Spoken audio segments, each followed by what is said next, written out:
Hello friends, legal and social awareness के इस episode में एक बार फिर आपका बहुत बहुत स्वागत है। मैं करीम अहमद सिद्दीकी एडवोकेट। दोस्तों, जैसा कि आप जानते हैं कि ये इलेक्ट्रॉनिक युग चल रहा है। लगभग हर हाथ में स्मार्टफोन के रूप में कैमरा मौजूद है। कहीं पर भी कोई घटना या दुर्घटना होती है तो लोग भले ही उस घटना या दुर्घटना से उस व्यक्ति को बचाएं ना, उसकी मदद ना करें, लेकिन वो फ़ोटो खींचना और वीडियो बनाना ज़रूर शुरू कर देते हैं। तो एक सवाल ऐसी स्थितियों में जो सबसे ज़्यादा पूछा जाता है कि कोर्ट केस में सुनवाई के दौरान, क्रिमिनल मुकदमों के ट्रायल के दौरान ये जो इलेक्ट्रॉनिक एविडेंस होती है, जो ऑडियो वीडियो फ़ोटोज़ जो होते हैं, ये माने जाते हैं कि नहीं माने जाते हैं। इस संबंध में कानून क्या कहता है? ऑडियो वीडियो या इमेजेज या ईमेल या फ़ोन चैट, इन सब की एडमिसिबिलिटी कोर्ट में है कि नहीं? आज के इस वीडियो में इसी संबंध में बातचीत करेंगे। देखेंगे कि एविडेंस एक्ट में क्या इस संबंध में कोई प्रोविज़न दिया गया है और ऑनरेबल सुप्रीम कोर्ट के द्वारा डिफरेंट केसेस में किस तरीके का जजमेंट पारित किया गया है। तो जुड़े रहें आखिरी तक, बहुत ही महत्वपूर्ण जानकारी है। देखते हैं कि इस संबंध में क्या कुछ कानूनी जानकारी है। साथियों, इंडियन एविडेंस एक्ट 1872 में बना था। उस समय इस तरीके को कोई एविडेंस नहीं हुआ करती थी। तो जाहिर है कि एविडेंस एक्ट में इलेक्ट्रॉनिक एविडेंसेस के साबित करने के संबंध में कोई प्रोविज़न नहीं था। लेकिन भारत में सन 2000 में जब इंफॉर्मेशन टेक्नोलॉजी एक्ट बन गया, तो इंफॉर्मेशन टेक्नोलॉजी एक्ट बनने के बाद 2000 में ही एविडेंस एक्ट में भी संशोधन यानी अमेंडमेंट किया गया।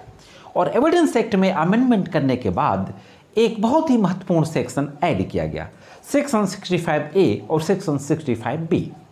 सेक्शन 65B में इलेक्ट्रॉनिक रिकॉर्ड की एडमिसिबिलिटी के प्रोविज़न दिए गए कि इलेक्ट्रॉनिक रिकॉर्ड को, ऑडियो वीडियो इमेजेज और ईमेल चैट को कैसे एडमिसिबल किया जाएगा।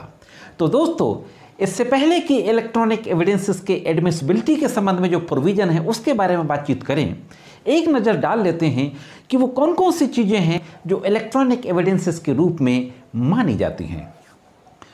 दोस्तों, इलेक्ट्रॉनिक रिकॉर्ड वह रिकॉर्ड होता है जो किसी भी इलेक्ट्रॉनिक डिवाइस के जरिए क्रिएट किया जाता है या उसमें स्टोर किया जाता है। जब इलेक्ट्रॉनिक डिवाइसेस की बात आती है तो हम जानते हैं कि चाहे हमारा कंप्यूटर हो, लैपटॉप हो, टैबलेट हो, मोबाइल हो, ये सारी इलेक्ट्रॉनिक डिवाइसेस हैं। या और भी किसी तरीके की कोई इलेक्ट्रॉनिक डिवाइस हो जिसमें किसी भी तरीके का कोई डाटा स्टोर हुआ हो। अब इसमें जो डाटा स्टोर होता है वो तो वो वीडियो फॉर्म में होगा या ऑडियो फॉर्म में होगा या इमेजेज होंगी, ईमेल होंगी, मैसेजेज होंगे जो कि चैट होती है, वो चाहे व्हाट्सएप चैट हो, चाहे इंस्टाग्राम में या फेसबुक में। ये सारी चीज़ें इलेक्ट्रॉनिक रिकॉर्डिंग के रूप में मानी जाती हैं। इनको साबित करने के लिए मुख्य रूप से 2-4 बातों को ध्यान में रखना होता है। वैसे तो एविडेंस एक्ट, खासतौर से सेक्शन 65B की जो लैंग्वेज है वो बहुत ही टफ लैंग्वेज है, लेकिन मैं कोशिश कर रहा हूँ आपको बहुत ही आसान लैंग्वेज में बताने की। जो सबसे पहली बात है कि जिस समय वो कंप्यूटर रिकॉर्ड यानी इलेक्ट्रॉनिक रिकॉर्ड बनाया गया और जिस इलेक्ट्रॉनिक डिवाइस से बनाया गया, जिस लैपटॉप, टैबलेट या कंप्यूटर से बनाया गया, वो किस व्यक्ति के कब्जे में था, जो व्यक्ति पेश कर रहा है उसके कब्जे में, उसके नियंत्रण में था या नहीं था। और जो इन्फॉर्मेशन, जो रिकॉर्ड कंप्यूटर या किसी इलेक्ट्रॉनिक डिवाइस से बनाया गया, वो डेली रूटीन यानी रेगुलर रूटीन वर्क में था या नहीं था, रोज़मर्रा के काम में शामिल था या नहीं था। और तीसरी बात, जिस डिवाइस में वो इन्फॉर्मेशन है या जिस डिवाइस को पेश किया जा रहा या वो इन्फॉर्मेशन स्टोर की जा रही थी या क्रिएट की जा रही थी, वो प्रॉपर फंक्शनिंग में थी या नहीं थी, प्रॉपर तरीके से काम कर रही थी या नहीं कर रही थी। और इसी के साथ साथ जो ऑर्डिनरी कोर्स ऑफ बिजनेस, जैसा मैंने कहा कि ऑर्डिनरी कोर्स ऑफ बिजनेस के साथ साथ रेगुलर वर्क में था या नहीं था। हाँ दोस्तों, इन दो चीज़ों को डिफ्रेंशिएट करना होगा।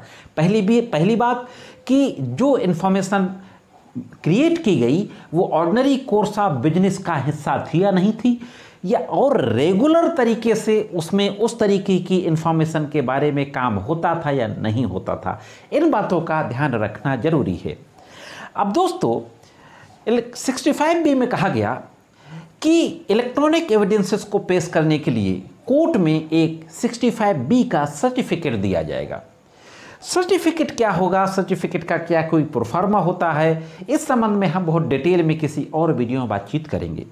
यहाँ मैं आपको ब्रीफ में ये बता देता हूँ कि सर्टिफिकेट का कोई प्रोफार्मा नहीं होता, बल्कि जिस व्यक्ति के द्वारा वो इन्फॉर्मेशन स्टोर की गई है, क्रिएट की गई है, और जिस व्यक्ति के नियंत्रण में था, जो व्यक्ति उसका मालिक था उस दिन, उस व्यक्ति के द्वारा एक लिख करके कोर्ट में दिया जाता है कि यह कंप्यूटर मेरे द्वारा इस्तेमाल किया जाता था, यह मेरे कंट्रोल में था, मेरे नियंत्रण में था, मैं इसका ओनर था, इसमें स्टोर की हुई फला फला इन्फॉर्मेशन पूरी तरीके से सच है, इसमें किसी तरीके का छेड़छाड़ नहीं किया गया।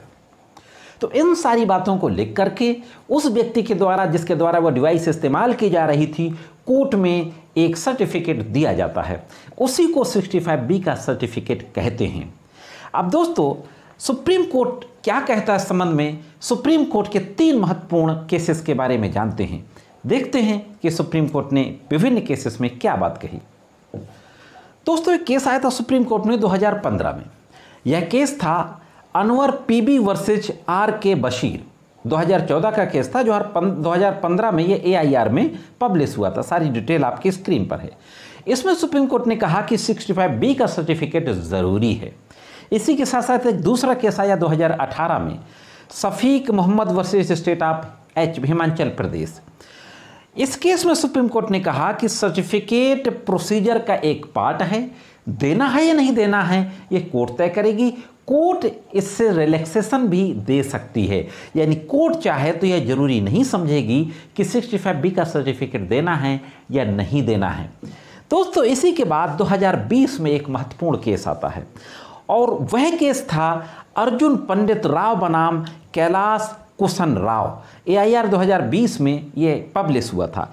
इस केस में ये कहा गया कि जहां पर ओरिजिनल डिवाइस कोर्ट में पेश की गई है, यानी जिस मोबाइल से शूट किया गया है मामला, कोई वीडियो या ऑडियो या इमेज, और वो व्यक्ति स्वयं उसका मालिक है, और वो मोबाइल ही कोर्ट में पेश कर दिया गया है, तो वहां पर किसी भी सर्टिफिकेट की ज़रूरत नहीं है। यानी जहां पर ओरिजिनल डिवाइस कोर्ट में पेश की गई है, तो वह वहां पर प्राइमरी एविडेंस के रूप में कंसीडर की जाएगी। 65B एविडेंस एक्ट की सर्टिफिकेट की ज़रूरत नहीं है। तो यह थी दोस्तों कोर्ट में मुकदमों के दौरान ऑडियो, वीडियो, इमेजेज, ईमेल और चैट के गवाही के रूप में एडमिसिबल होने के संबंध में एक महत्वपूर्ण कानूनी जानकारी। मैं समझता हूं कि जानकारी आपको जरूर पसंद आई होगी। जानकारी कैसे लगी कमेंट्स करके जरूर बताएं। आज की वीडियो में सिर्फ इतना ही। मिलते हैं किसी अन्य वीडियो में कानून की कुछ अन्य जानकारियों के साथ। तब तक कानून की विभिन्न तरीके की जानकारियों के लिए देखते रहें लीगल एंड सोशल अवेयरनेस।